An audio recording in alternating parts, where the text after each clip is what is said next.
Welcome dear students. Myself, Dr. Savita Chahar, Associate Professor, Department of Botany, Government Mira Girls College, Udaipur. Today, our topic is structural changes in chromosome, part 2nd. Yesterday, in our class, we have studied about general account of structural changes in chromosome and deletion. Today, I would like to teach you the second type of structural changes in chromosome, that is duplication. Duplication or addition.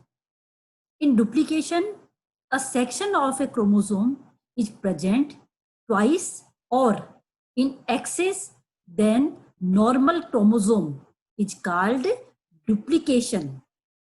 If duplication is present only on one of the two homologous chromosomes, at meiosis, the chromosome bearing the duplicated segment forms a loop during pairing of homologous regions. The duplication is of following types. Number one is tandem duplication. In this case, the duplicated region is present close to normal region and the sequences of genes are the same in duplicated region. Dear students, duplication जो है उसमें क्या होता है कि कोई भी किसी भी क्रोमोसोम का कोई भी हिस्सा दो बार रिपीट होता है या अधिक बार भी रिपीट हो सकता है। यहाँ पर ये तो नॉर्मल क्रोमोसोम से यहाँ पर जीन्स की जो संख्या है वो ज्यादा हो जाती है, तो इसे अपन डुप्लीकेशन या एडिशन कहते हैं। जिस तरह से हमने पहली वाली क्लास में डिलीशन के अंदर देखा कि जब दो क्रोमोसोम है, होमोलोगस पेयर है, तो कोई भी चेंज है वह दोनों ही के अंदर भी हो सकता है या एक के अंदर भी हो सकता है। तो डुप्लीकेशन जो है वह भी होमोलोगस पेयर के दोनों क्रोमोसोम में भी हो सकता है या किसी एक क्रोमोसोम में भी हो सकता है। और अगर दोनों में होता है तो ये क्या कहलाता है? Duplicate homozygote. और अगर एक में होगा तो हम क्या कहेंगे? इसे डुप्लीकेट हेट्रोजाइगोट। अब डुप्लीकेट हेट्रोजाइगोट अगर है, किसी केवल एक के अंदर परिवर्तन आया है, तो जब मियोसिस के समय जब पेयरिंग होगी तो क्या होगा कि एक क्रोमोसोम तो बड़ा होगा होमोलोगस पेयर का और एक छोटा होगा। तो पेयरिंग के समय क्या होगा कि जो एक्सेस वाला हिस्सा है, जो पार्ट है, वहां पर लूप बन जाएगा, जिस तरह से डिलीशन के अंदर बनता है। तो यहाँ पर भी बिल्कुल वैसा ही होगा, लेकिन उसके अपोजिट क्या है, यहाँ पर जीन्स जो हैं वह रिपीट हो रहे हैं। तो इसके जो टाइप्स हैं वो इस तरह से हैं। पहला है tandem duplication. This is the normal chromosome. यहाँ पर अपन ने क्रोमोसोम बताया है, दिस इज सेंट्रोमियर, और यहाँ पर ये जीन्स बताए हुए हैं ABCDEFGH।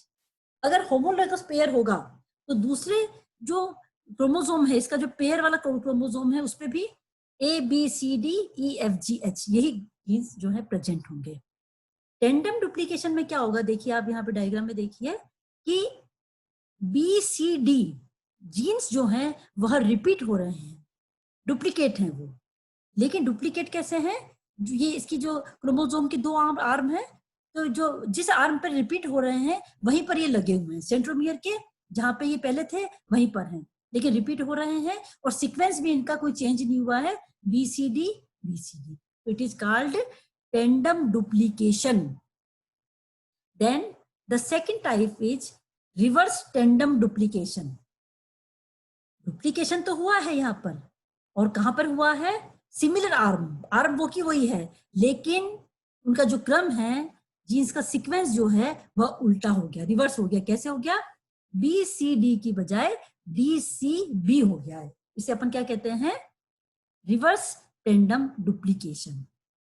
कई बार क्या होता है, डुप्लीकेशन होता तो है लेकिन उसी आर्म पर जीन्स जिस आर्म के हैं उस पर ना जाकर के वो दूसरे आर्म पे चले जाते हैं। जैसे इस वाले में देखिए, डुप्लीकेशन ऑन डिफरेंट आर्म में देखिए, ABCD जीन्स है, BCD रिपीट हुए हैं लेकिन कहां पर है, सेंट्रोमियर के उधर की तरफ चले गए, जहां पर ई और एफ जो जीन्स प्रेजेंट थे उनके बीच में चले गए, लेकिन सीक्वेंस क्या है, वो का वही है। It is called duplication on different arm. Then next type is non homologous duplication. इसके अंदर क्या हुआ, अभी तक तो वो क्या कर रहे थे, डुप्लीकेट जीन जो थे वो उस सेम क्रोमोसोम की दूसरी आर्म पे चले जाते थे, सेंट्रोमियर की दूसरी तरफ चले जाते थे। लेकिन इसमें इन्होंने क्या किया, रिपीट तो हुए, लेकिन कहाँ चले गए, ये कहाँ जाकर भी रिपीट हो रहे हैं, ये जो होमोलोगस क्रोमोसोम है वहां नहीं, नॉन होमोलोगस जो उसके पास में प्रेजेंट है उसके वहां पर जाकर के ये जुड़ जाते हैं। तो displaced duplication, in this case the duplicated region is not situated adjacent to normal section। और जो चौथे प्रकार में हमने देखा ना, जहां पे नॉन होमोलोगस पे जाके जुड़ जाते हैं, transposed duplication, in this type the duplicated portion of chromosome becomes attached to a non homologous chromosome, जिसमें हमने एग्जांपल देखा ना कि वो जाकर के होमोलोगस क्रोमोसोम से न जुड़ करके नॉन होमोलोगस जो उसके पास प्रेजेंट था वहां पर जाकर जुड़ गए। अब क्योंकि देखिए एबनॉर्मलिटी आई है, किसी भी चीज की कमी भी बुरी है, अति भी बुरी है, यहाँ पर भी वही देखने को मिल रहा है। तो इसके साइड इफेक्ट क्या होते हैं, साइड इफेक्ट को समझने के लिए the best example is bar locus of Drosophila. Drosophila क्या है, ड्रोसोफिला मेलानोगेस्टर एक इंसेक्ट है, आर्थ्रोपोडा का मेंबर है, जिसे कॉमनली फ्रूट फ्लाई भी कहा जाता है या विनेगर फ्लाई भी कहा जाता है। और आर्थ्रोपोडा का ये मेंबर है। तो आर्थ्रोपोडा के दो इंपॉर्टेंट कैरेक्टर्स क्या हैं, जॉइंटेड लेग्स एंड कंपाउंड आई। तो ड्रोसोफिला की जो आंख है वो कैसी है, कंपाउंड आई है, फैसेट्स की बनी हुई रहती है। और जब नॉर्मल आई होती है जिसमें अभी डुप्लीकेशन नहीं हुआ है, वो थोड़ी बड़ी होती है और 779 फैसेट्स की बनी रहती है। लेकिन कई बार क्या होता है, इसका जो बार लोकस जो है वह वहां पे, ये जो जीन हमने बताया, देखिए ये कैपिटल लेटर से बताया है बी बी। पहले वाले एग्जांपल में आप देखिए कि बी और बी ये क्या है, होमोलोगस पेयर है, जिसमें एक ही जगह पर अभी तक ये हमने जो कैपिटल लेटर से बताया है ये इसका बार लोकस है। दूसरे वाले में आप देखिए कि होमोलोगस पेयर के एक क्रोमोसोम के अंदर ही डुप्लीकेशन हुआ है, means the second example is duplicate heterozygote. उसके कारण भी क्या हुआ कि आप देखिए कि फैसेट्स की संख्या कम हो गई है, अब 358 ही रह गए और आंख का साइज जो है वह छोटा हो गया है। In third case this is the example of duplicate homozygote. Homozygote का मतलब क्या है, होमोलोगस पेयर में आप देखिए कि दोनों जगह बार लोकस जो है वह रिपीट हो रहा है, इससे फिर आंख की जो साइज छोटी हो गई और फैसेट 68 ही रह गए। The fourth example is again of duplicate heterozygote.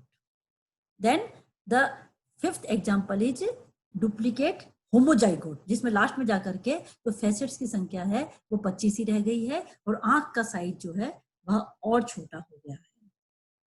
Then third type of structural changes in chromosome are inversion. In inversion, a section of a chromosome becomes changed by rotation through 180 degree. The order of genes in the section is thus reversed. It involves occurrence of breakage and reunion.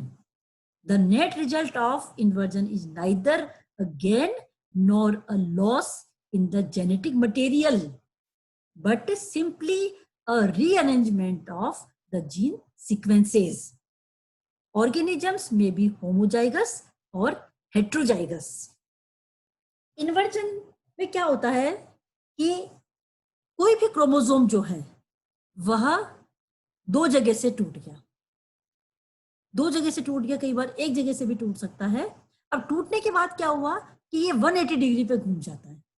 180 degree पे घूमने का मतलब जानते हैं, वो बिल्कुल just reverse हो गया। जैसे मान लो BCD थी तो क्या हो जाएगा, DCB पर आ गया, तो वो टूटा और पुनः जुड़ गया। लेकिन जुड़ते समय कैसा हो गया, वह उल्टा हो गया। तो आप देखिए कि इस क्रोमोसोम में न तो जीन्स डिलीट हुए न डुप्लीकेट हुए, लेकिन उनका क्या हुआ, रीअरेंजमेंट हो गया। अब इस तरह का जो रीअरेंजमेंट है या इन्वर्जन है, वह एक होमोलोगस पेयर के दोनों क्रोमोसोम में भी हो सकता है और एक में भी हो सकता है। अगर एक में होगा तो हम क्या कहेंगे, इन्वर्जन होमोजाइगोस। दो में होगा तो हम क्या कहें, दोनों में भी। अगर होमोलोगस पेयर के दोनों ही में होगा तो हम क्या कहेंगे, इन्वर्जन होमोजाइगस। और एक में होगा तो हम क्या कहेंगे, इन्वर्जन हेट्रोजाइगस। ये देखिए, द इन्वर्जन में बी पैरासेंट्रिक और पेरीसेंट्रिक। इन्वर्जन जो है वह पुनः दो प्रकार का है। This is the paracentric inversion. देखिए आप लोग, this is a normal chromosome, this is the centromere. अब यहां पर देखिए कि जब इन्वर्जन हुआ उसके लिए पहले यहां पे दो जगह से क्रोमोसोम टूटा, लेकिन कौन, देखो यहाँ इस वाले हमने जो एग्जांपल लिया है इसमें क्रोमोसोम जो है वो सेंट्रोमियर सेंटर में नहीं है। This is the sub metacentric chromosome. अब one arm is short and the other arm is long. तो इस वाले एग्जांपल में आप देखिए पैरासेंट्रिक में जो पहले कहां से टूटा है, सेंट्रोमियर के नीचे की तरफ से टूटा है, लंबी वाली आर्म की वहां से टूट करके वापस जुड़ गया ये, लेकिन उल्टा जुड़ गया। अब जो हिस्सा टूटा और इन्वर्जन जिसके अंदर हो गया उसमें अगर सेंट्रोमियर इंक्लूड नहीं है तो इसे अपन कहते हैं paracentric inversion. And in the second example, in the pericentric inversion में क्या हो रहा है, देखिए आप लोग कि जहां पे ब्रेक हुआ है, क्रोमोसोम टूटा है, उस हिस्से के अंदर सेंट्रोमियर भी शामिल है। ये देखिए आप लोग। तो अब ये क्या हुआ कि आप देखिए कि ये हिस्सा यहाँ पे जुड़ा फिर से। तो जो इन्वर्जन जिस हिस्से में हुआ उसमें सेंट्रोमियर भी शामिल है, उसे अपन कहते हैं pericentric inversion. So paracentric inversion is if inversion occurs only in one arm of the chromosome and without involvement of centromere, it is called paracentric inversion. Then pericentric, in pericentric inversion, the centromere lies in the inverted segment. The pericentric inversion results in a new type of karyotype. In an inversion heterozygote, due to presence of inverted segment in one of the two homologous chromosomes, a loop is formed during pairing of homologous chromosome. अब आप देखो students, dear students, कि अगर inversion किसी homologous pair के एक chromosome के अंदर ही हुआ है तो जब पेयरिंग होगी उस समय लूप बनेगा। अब आप लोगों के क्या होगा कि मैडम ना तो डिलीशन हुआ ना डुप्लीकेशन हुआ, लूप क्यों बनेगा? लूप इसलिए बनेगा कि अगर पेरीसेंट्रिक इन्वर्जन है तो क्या हुआ कि उसकी जो सेंट्रोमियर की पोजीशन चेंज हो गई है, इसलिए पेयरिंग जब होगी मियोसिस के समय, उस समय वहां पर लूप बनेगा। Then effects of inversion. Inversion heterozygotes shows important genetic effects. In plants, pollen sterility has been observed due to inversion heterozygote. In animals, pericentric heterozygote are semi-sterile. More than 50% are viable.